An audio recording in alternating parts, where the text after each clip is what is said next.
In today's video, I'm going to teach you how to remove borders in Google Sheets. This can be extremely helpful when you're looking to clean up your spreadsheet layout and make it easier to read and understand. Whether you're managing a budget, tracking project progress, or organizing any type of data, removing borders can give your spreadsheet a neat and professional look. Let's dive straight into the process and make this task simple for you. First, you'll want to start by opening the Google Sheets document you wish to edit.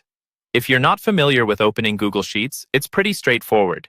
You simply need to head to the Google Sheets website and sign in with your Google account. Once you've logged in, look for the spreadsheet you need.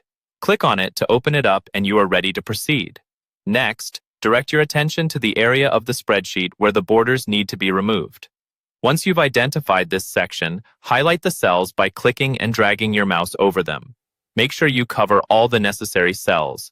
Highlighting is key because it tells Google Sheets where you want to make changes. Double-check that the entire range you wish to edit is correctly selected for a smooth workflow. Now, with your cells highlighted, move towards the toolbar at the top of the page. Look for the icon that resembles a square made of 4 smaller squares. This is the borders icon. Clicking on this icon opens a drop-down menu with several border-related options. It's handy to know this is where you can add or change border styles in addition to removing them. For removing borders, what you're interested in is the Clear Borders option. In the drop-down, you'll see a variety of border styles available. Search for the icon that looks like a square with faded or dotted lines around it. This symbol represents the Clear Borders function.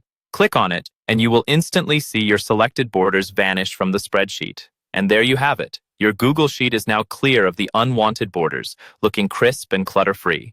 This simple action can significantly impact how your data is perceived, making it more inviting and easier to analyze.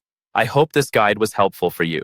By mastering these few steps, you'll not only tidy up your own spreadsheets, but also impress anyone you share them with. Thank you for watching, and don't forget to like, subscribe, and leave a comment if you found this tutorial useful. See you in the next video.